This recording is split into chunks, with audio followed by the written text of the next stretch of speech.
I'm just making some beeswax lip balm today, so I'm going to show you how I do it. Enjoy! Yes, I know that 1 and 1 are 2. Ain't no problem that I can't see through, as long as it's just me and you, my crazy little bees.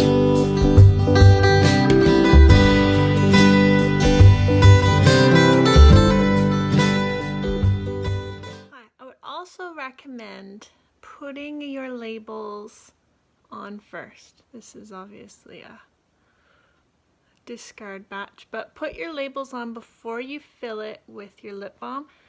And what you saw me doing was I was taping those because I have pretty stiff stickers, plastic clear stickers, so I taped the seam so it wouldn't come apart.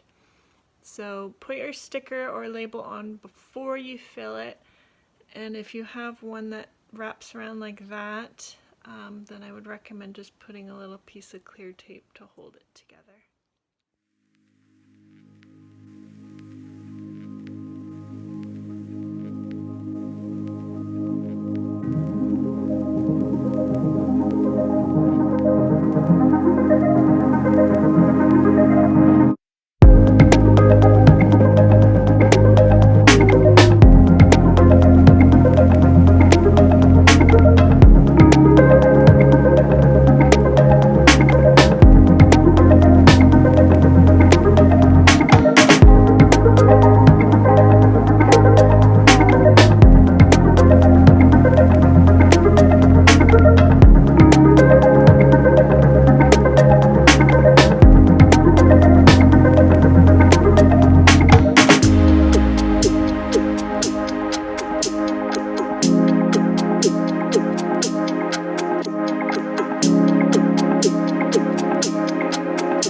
Okay, so I've got everything set in here. I've missed 5 tubes, but I've spilt a lot on my tray. So I'm just going to wait till it sets and scrape off the extra, melt it again, and fill up those other tubes. I'm not giving away the exact ratio that I use for my mixture because it is an award-winning lip balm, believe it or not, from the Honeybee Festival. So you've seen what I use, so you can play around and do what you will, but I'm not giving away any.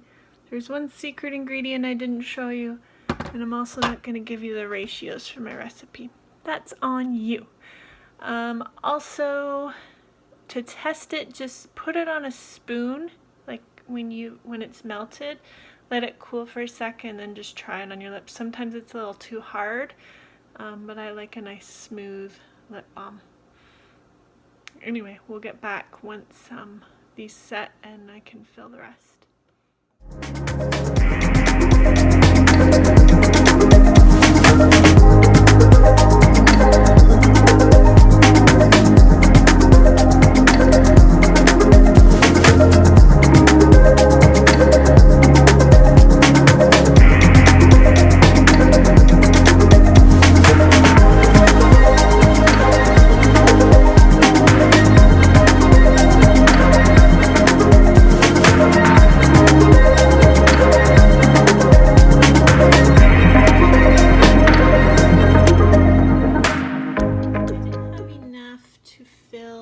Those last 5, so I've just topped them up there because they had some dimples in them, and then I'll show you how I clean them all off, but I've scraped up all the stuff that I spilt earlier. Okay, so they're all set, so I'm going to put the caps on, and all I do is run them under hot water with a little bit of soap to clean off the sides and set them to dry once the lids are on.